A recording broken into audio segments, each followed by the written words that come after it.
सौभाग्यशाली हैं कि हम लोग आजाद भारत में 2047 के विजन के लिए उत्तर प्रदेश विधानसभा में 24 घंटा इस चर्चा में भाग ले रहे हैं।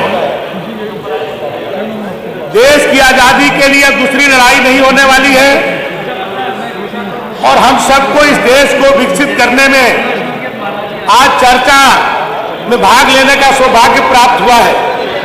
बहुत सारे अभी साथियों ने कहा कि 2027 की चर्चा की जाए, 2047 की चर्चा क्यों हो रही है।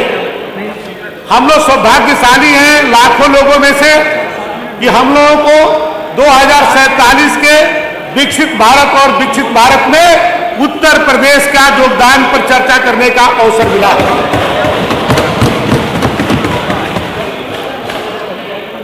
इसलिए हम ये कह सकते हैं कि तेरा वैभव अमर रहे मां, हम दिन चार रहे या न रहे।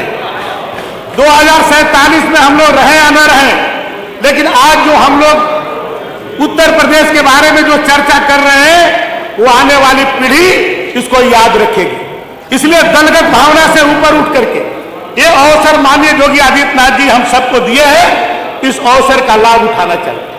हम लोग कुछ समय के लिए ये सोच लें कि हम लोग किसी दल के नहीं हैं, हम लोग उत्तर प्रदेश के जनता के चुने हुए प्रतिनिधि हैं और हम लोग उस उत्तर प्रदेश को आगे बढ़ाने में हम अपना क्या योगदान दे सकते हैं। और योगदान छोटे छोटे रूप में भी हो सकता है, कोई जरूरी नहीं है कि बड़ा ही योगदान हो। आज बिजली की समस्या पर बहुत चर्चा हो रही, हम लोग सभी लोग जानते हैं कि हम लोग अपने घरों से निकलते हैं तो क्या अपने एसी को बंद करते हैं, क्या हम अपने बल्ब को बंद करते हैं, या हमारा जो ड्राइवर है वो जो है गाड़ी चलाता है तो डीजल चालू कंडीशन में वो सोता रहता है, डीजल का किस तरह से दुरुपयोग करता है। यदि हम लोग थोड़े थोड़े यदि हम लोग कम कर दे तो देश के लिए, उस उत्तर प्रदेश के लिए बड़ा काम हो सकता है। मैं इसलिए कहना चाहता हूं कि मैं परिवहन मंत्री हूं, हमारे यहाँ WT का एक बहुत बड़ा वो चलता है। मैंने सोचा कि मेरे 14,000 बसें हैं और यदि एक व्यक्ति एक दिन एक WT करता है तो 1 करोड़ 40 लाख रुपया मेरा जो है वो कम करता है। यदि मैं एक WT रोक लूं तो यदि एक दिन में 1 करोड़ 40 लाख रोक लूंगा तो 30 दिन में 45 करोड़ हो जाएगा और साल भर में वो 600 करोड़ से ज्यादा हो जाएगा। और मैं आज इसलिए कहना चाहता हूं कि आज मैं परिवहन विभाग को फायदे में लाने के लिए मैं थोड़ी छोटी छोटी लीकेज को रोका, तो आज मैं परिवहन विभाग को फायदे में किया और 1165 लोगों को जो मृतक आश्रित थे, जो 2016 से लेकर के आज तक उनकी नियुक्ति नहीं हुई थी, ऐसे मैंने 1165 मृतक आश्रितों को नियुक्ति देने का भी काम किया। क्योंकि आप वो जानते हैं कि शासनादेश है 11 जुलाई 2003 का कि कोई भी निगम यदि फायदे में नहीं रहेगा तो वहां पर नियुक्ति नहीं की जाएगी। और कैबिनेट ने हम लोग को अनुमति दिया जब मैं फायदे में आ गया। तो मैं ये कहना चाहता हूं कि हम लोग भी अपने छोटे छोटे कार्यों से आज हमारे परिवहन निगम में बहुत सारे अमूलचूल परिवर्तन हुए हैं। आज हम लोग टेक्नोलॉजी का प्रयोग करके आज घर बैठे लाइसेंस बनाने का काम कर रहे हैं। 2 साल से ऊपर हो गया कि लर्निंग लाइसेंस आप घर बैठ करके बना सकते हैं, लोगों का समय भी बचता है और भ्रष्टाचार दूर होने में भी हम सबको मिलता है। पहले परमिट के लिए कितनी बड़ी दिक्कत होती थी, आज अभी रात के आप निकलिए और अपने मोबाइल से, अपने लैपटॉप से आप परमिट मांगिए तो हमारे उत्तर प्रदेश परिवहन निगम आपको उस मोबाइल और लैपटॉप में परमिट दे देता है। पहले परमिट के लिए लाइन लगती थी, आज इस तरह की स्थिति नहीं है। हम लोग BLDT का प्रयोग कर रहे हैं, सभी गाड़ियों में हम लोग BLDT का जो है GPS लगा रहे हैं कि गाड़ियों का पता चले, चाहे वो प्राइवेट गाड़ी हो या सरकारी गाड़ी हो, कोई भी गाड़ी चोरी हो जाती है या कोई दुरुपयोग होता है, उसको दुरुपयोग रोकने के लिए हम लोग BLDT का प्रयोग कर रहे हैं। स्क्रैप पॉलिसी में आज परिवहन विभाग पूरे देश में नंबर 1 है। 81 जो है हमने स्क्रैप सेंटर उत्तर प्रदेश में खोला, 300 करोड़ रुपया माननीय नितिन गडकरी जी ने उत्तर प्रदेश परिवहन विभाग को पुरस्कार के रूप में दिया। आज ड्राइविंग लाइसेंस में भी हम लोग लर्निंग लाइसेंस 100% हम लोग ऑनलाइन कर दिए हैं और एक लाइसेंस भी हमारे विभाग नहीं बनाता है। कभी कभी अखबारों में पढ़ता हूं कि लर्निंग लाइसेंस में भ्रष्टाचार। मैं पूछता हूं कि भाई एक लाइसेंस बनाने की इजाजत ही नहीं हमारे विभाग में, तो कहां से भ्रष्टाचार होगा। हम ड्राइविंग लाइसेंस को भी प्राइवेट पार्टनर के साथ हर जिले में 2-2, 3-3 जो ड्राइविंग ट्रेनिंग इंस्टीट्यूट खोल रहे हैं।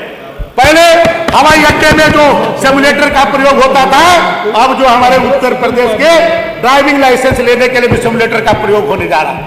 हम जो testing centre, fitness centre private को साथ मिलकर के हर जनपद में 3-3 जो है फिटनेस सेंटर खोल रहे हैं।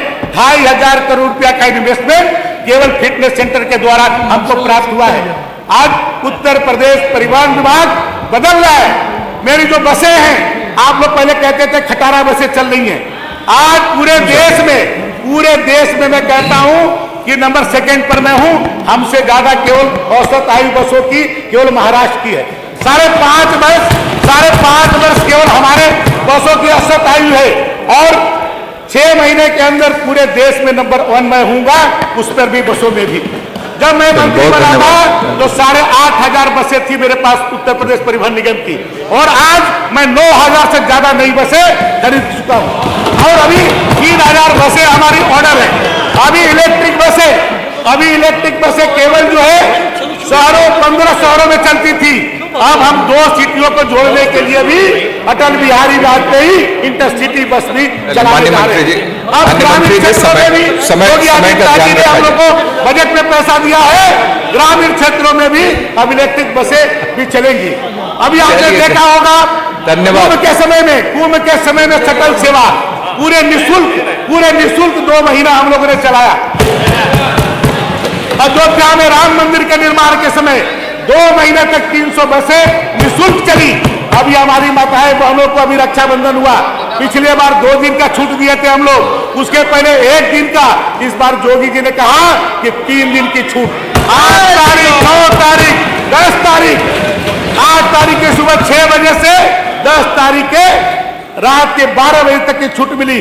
और हमारी माताएं बहनों अकेले नहीं, अपने पति और अपने भाई और एक अपने परिवार के साथ निःशुल्क 75 लाख लोगों को 3 दिन के अंदर 75 लाख लोगों को हम लोगों ने यात्रा कराई निःशुल्क। ये इसलिए हो पाया कि छोटी छोटी चीजों को रोक करके आज परिवहन विभाग को हम लोगों ने फायदा पहुंचाया। चलिए, बहुत धन्यवाद मंत्री जी, धन्यवाद मित्रों, धन्यवाद। इसी तरह से मैं चाहता हूं कि परिवहन विभाग का विजन 2047 में ऐसा हो कि उस समय, अभी देखिए बस 1 मिनट लेंगे, अभी जैसे जाम की समस्या है, प्रदूषण की समस्या है, सड़क दुर्घटना की समस्या है, 2047 में जो टेक्नोलॉजी बढ़ रही है, ऐसी अब बसें और कार चलेगी कि वो सड़क पर भी चलेगी और हवा में भी उड़ेगी और पानी में भी चलेगी। इस तरह की मोटरसाइकिल बसें अभी आप देखिए दिल्ली के अंदर जो हमारे NCR है, वहां पर हम डीजल बसें नहीं चला पा रहे, वहां पर इलेक्ट्रिक और CNG बसें चल रही है।